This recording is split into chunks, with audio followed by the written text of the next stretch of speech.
तो hello friends, कैसे हैं आप लोग। तो जैसा कि आपको पता है कि हम हिस्ट्री डिस्कस कर रहे हैं, क्लास 8 का इतिहास हम देख रहे हैं। और अभी हम लोगों ने रिसेंटली पहले वीडियो में पहले चैप्टर को कंप्लीट किया था, जिसमें हमने पूरे कंसेप्ट के साथ साथ 50 एमसीक्यू वो भी डिस्कस किया था विद प्रॉपर आंसर के साथ। तो अगर आपने उसको नहीं देखा है तो जरूर देखिएगा, और सारी चीजों को एक सीक्वेंस में देखेंगे तो आपके लिए भी फायदेमंद रहेगा। और आप अपने एग्जामिनेशन की तैयारी भी बेहतर तरीके से कर पाएंगे, अगर आप किसी कॉम्पिटेटिव एग्जामिनेशन को टारगेट कर रहे हैं तो। ठीक है, तो ये एनसीईआरटी के रिगार्डिंग, एससीईआरटी के रिगार्डिंग सारे क्वेश्चंस का सारांश और सारे क्वेश्चंस का एक्सप्लेनेशन और पूरे चैप्टर का एक्सप्लेनेशन आपको दिया जा रहा है। आज हम लोग यूनिट नंबर 2 डिस्कस करने वाले हैं। तो बिना किसी इंतजार के आइए वीडियो को शुरू करते हैं। यूनिट नंबर 2 यानी चैप्टर 2 हमारा है व्यापार से साम्राज्य तक कंपनी की सत्ता स्थापित होती है। तो सबसे पहले हमारा आता है यूरोपीय व्यापारियों का भारत आगमन। यानी आपको पता है कि भारत बहुत सारे यूरोपीय नागरिक आए थे। तो 17वीं शताब्दी में कई यूरोपीय देश भारत में व्यापार करने आए, यानी बहुत सारे देश क्या हुए, भारत के अंदर आए बिजनेस करने के लिए, व्यापार करने के लिए। मध्य यूरोपीय शक्तियां, जिसमें सबसे पहले पुर्तगाली आए, फिर डच आए, फिर फ्रांसीसी आए, फिर अंग्रेज आए। तो सबसे पहले पुर्तगाली भारत पहुंचे। ध्यान देने वाली बात है, ये सीक्वेंस में लिखा हुआ है, जैसे सबसे पहले पुर्तगाली, उसके बाद डच, फ्रांसीसी, अंग्रेज। तो सबसे पहले पुर्तगाली पहुंचे और 1898 में वास्को डिगामा कालीकट पहुंचे, भारत पहुंचे। और इन्होंने भारत की खोज नहीं की, इन्होंने भारत तक पहुंचने वाले समुद्री मार्ग की खोज की। बहुत बार स्टूडेंट कंफ्यूज रहते हैं कि भारत की खोज किसने की। तो इन्होंने एक मार्ग की खोज की, इस रास्ते की खोज की समुद्री, जो कि भारत तक पहुंचने में मदद करता है। तो ये 1498 में वास्को डिगामा कोलकाता स्थित कालीकट पहुंचे थे, जो कि ये एक बंदरगाह था। ठीक है, चलिए अब आता है ईस्ट इंडियन कंपनी की स्थापना। 1600 ईस्वी में इंग्लैंड की रानी एलिजाबेथ प्रथम ने अंग्रेज व्यापारियों को भारत में व्यापार करने की अनुमति दी। यानी अंग्रेज व्यापारी जो थे, उनको भारत में अनुमति, यानी व्यापार करने की अनुमति किसने दी? एलिजाबेथ प्रथम ने दी। कब दी? 1600 ईस्वी में दी। तो इस प्रकार ईस्ट इंडियन कंपनी की स्थापना हुई। यानी इसी प्रकार क्या हुआ था, ईस्ट इंडियन कंपनी की स्थापना हुई थी। और कंपनी का मुख्य उद्देश्य क्या था? उसका उद्देश्य था मसाले, कपड़े, रेशम और चाय का व्यापार करना। यानी अलग अलग मसाले, कपड़े, रेशम, चाय, इनका व्यापार करना उनका क्या था? मुख्य उद्देश्य था। ठीक है, चलिए मुगल दरबार से व्यापार की अनुमति। यानी अब इन्होंने क्या किया, रानी एलिजाबेथ से तो अनुमति ले ली, अब मुगल शासक जो थे उनसे भी अनुमति लेनी थी। तो यहाँ पे कह रहा है कि कंपनी ने भारत में व्यापार करने के लिए मुगल सम्राट से अनुमति ली। यानी कंपनी ने क्या किया, एलिजाबेथ प्रथम के बाद उन्होंने मुगलों से जो है अनुमति लेना शुरू किया, क्योंकि वहां तक भी चीजें जरूरी होती है। मान लीजिए कोई भी चीज है तो पहले आपका कह सकते हैं कि सेंट्रल लेवल पे होता है, फिर स्टेट लेवल पे तो कुछ चीजें होती है ना, जिसमें स्टेट बिहार सरकार या फिर राज्य सरकार से हमें कुछ अनुमति लेनी पड़ती है। तो ये चीजें भी सिमिलर वैसे ही थी। ठीक है, तो यहाँ पे 1615 में सर थॉमस रो ने मुगल सम्राट जहांगीर से व्यापार की अनुमति प्राप्त की। यानी 1615 में क्या किया, सर थॉमस नाम के एक व्यक्ति थे, जिन्होंने मुगल सम्राट जहांगीर से व्यापार से जो है जहांगीर से व्यापार करने की जो अनुमति है वो प्राप्त की। ठीक है, चलिए अब हमारा आता है कंपनी का भारत में विस्तार। यानी मान लीजिए अब कंपनी भारत में एंटर कर चुका था, अब वो अपना एरिया बढ़ा रहा था, एक्सपैंड कर रहा था, उस चीज को अपना खुद का विस्तार कर रहा था।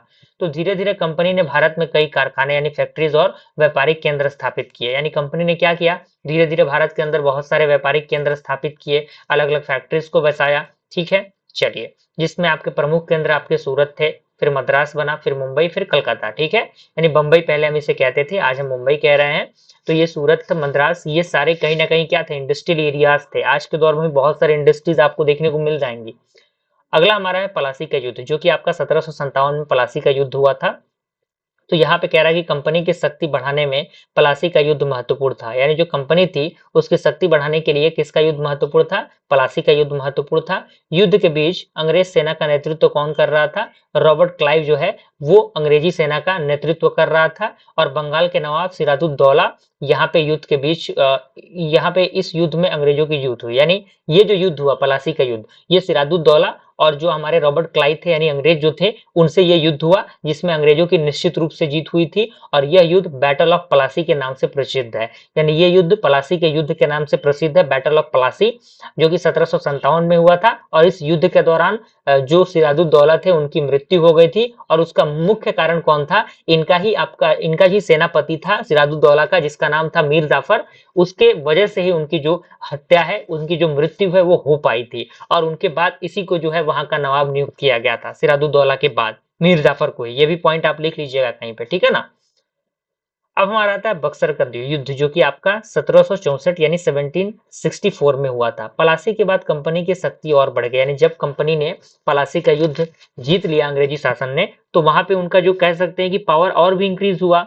तो उन्होंने 1774 में बैटल ऑफ बक्सर हुआ, बक्सर का युद्ध हुआ, और इस युद्ध में भाग लेने वाले आपके मीर कासिम थे, शाह आलम द्वितीय थे, और सिराजुद्दौला भी थे। और इस युद्ध में भी अंग्रेजों की जीत हुई। यानी आप समझ सकते हैं कि उस समय अंग्रेज कितना ज्यादा पावरफुल हो चुके थे कि तीन तीन यानी तीन तीन कह सकते हैं, तीन तीन जो हमारे राजा थे उन्होंने इस युद्ध में भाग लिया, लेकिन फिर भी अंग्रेजों को इन्होंने कह सकते हैं कि पराजित नहीं कर पाया। यानी कहीं ना कहीं इनके लिए बहुत ज्यादा चैलेंजिंग हो गया वो, जिसमें आपके कौन कौन से भाग लिए थे, हमारे आपके मीर कासिम थे, शाह आलम द्वितीय थे, और सिराजुद्दौला थे। इन लोगों ने क्या किया था, युद्ध में भाग लिया था, लेकिन यहाँ पे युद्ध में जीत अंग्रेजों की हुई थी।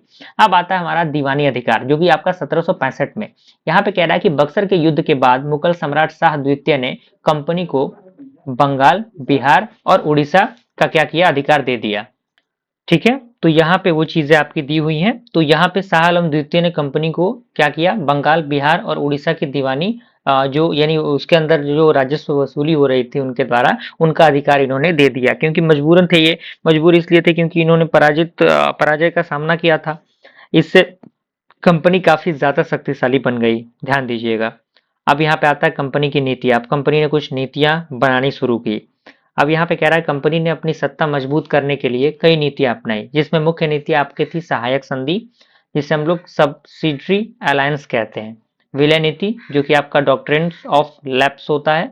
इन नीतियों से कई भारतीय राज्यों पर अंग्रेजों का अधिकार हो गया। यानी इन नीति को लाके बहुत सारे भारत के ऐसे राज्य थे जिन राज्यों पे क्या हो गया, अंग्रेजों का पूरा पूरा नियंत्रण जो है वो हो गया था। ध्यान देने वाली बात है। अब आता है हमारा कंपनी से साम्राज्य तक। यहाँ पे कह रहा है कि शुरुआत में क्या था, कंपनी केवल व्यापार करती थी, लेकिन धीरे धीरे उसने क्या करना शुरू किया, अपनी सेनाएं बनानी शुरू की, युद्ध किए उन्होंने, भारतीय राज्यों पर कब्जा किया।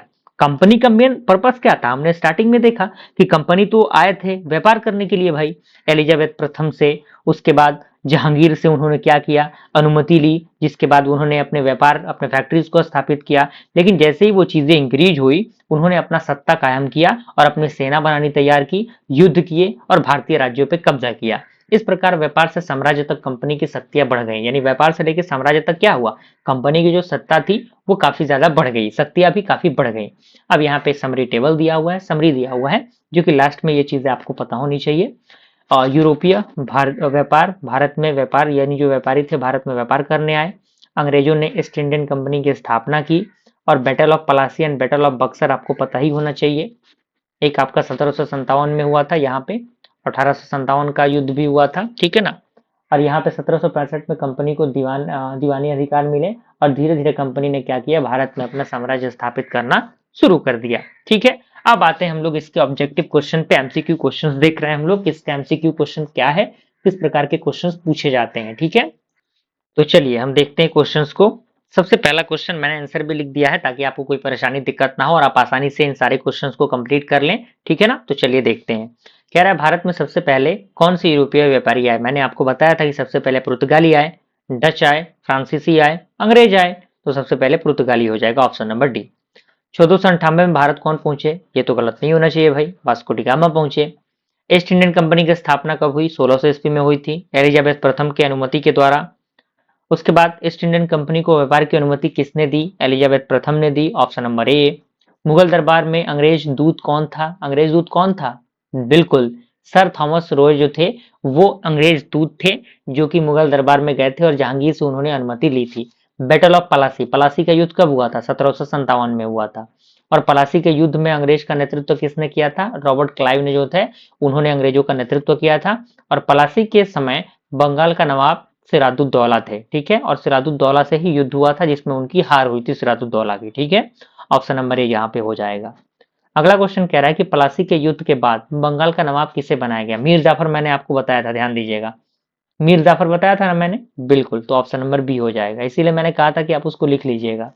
बैटल ऑफ बक्सर कब हुआ था, तो बक्सर का जो युद्ध है वो आपका आफ्टर बैटल ऑफ पलासी, यानी पलासी का युद्ध आपका यहाँ पे आप देखिए कब हुआ था, यहाँ पे प्लासी का युद्ध आपका 1757 के हुआ था और ये आपका 1764 में हुआ था बक्सर का युद्ध, ठीक है।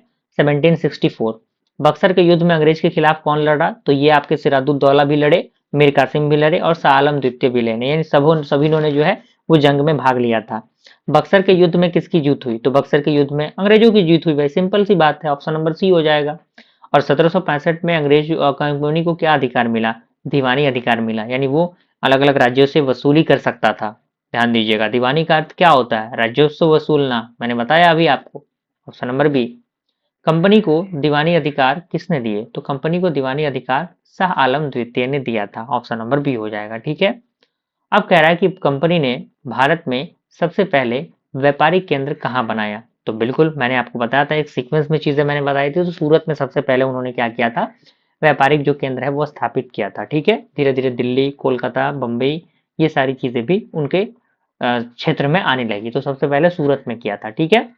अब कह रहा है कि मद्रास शहर का पुराना नाम क्या था, तो मद्रास शहर का पुराना नाम ये याद रखिएगा, ये मैंने आपको नहीं बताया था, ये आपका था फोर्ट सेंट जॉर्ज, ये मद्रास शहर का पुराना नाम था, ऑप्शन नंबर बी। कलकत्ता में अंग्रेजों ने कौन सा किला बनाया, कलकत्ता में अंग्रेजों ने फोर्ट विलियम किला जो है बनवाया था, ऑप्शन नंबर बी। कंपनी का मुख्य उद्देश्य व्यापार करना था, ऑप्शन नंबर बी।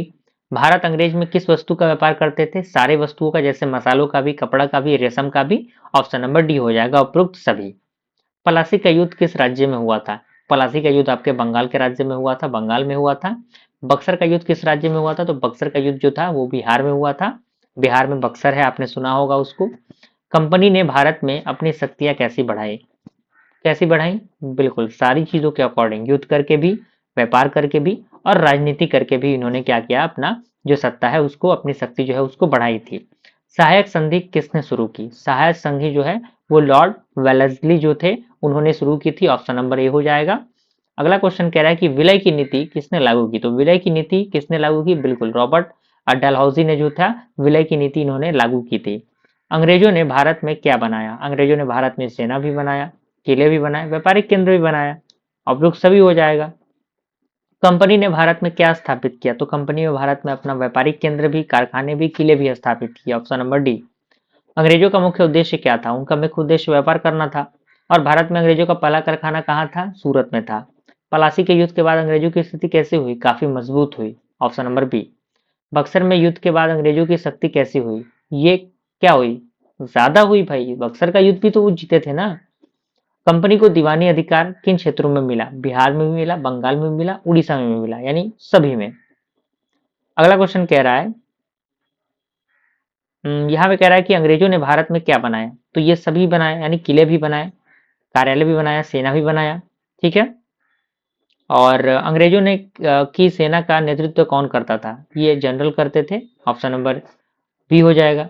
कंपनी की शक्ति किस युद्ध में बढ़नी शुरू हुई, तो जो पलासी का युद्ध हुआ था वहीं से कंपनी की जो शक्ति है वो बढ़ने लगी थी, ऑप्शन नंबर ए।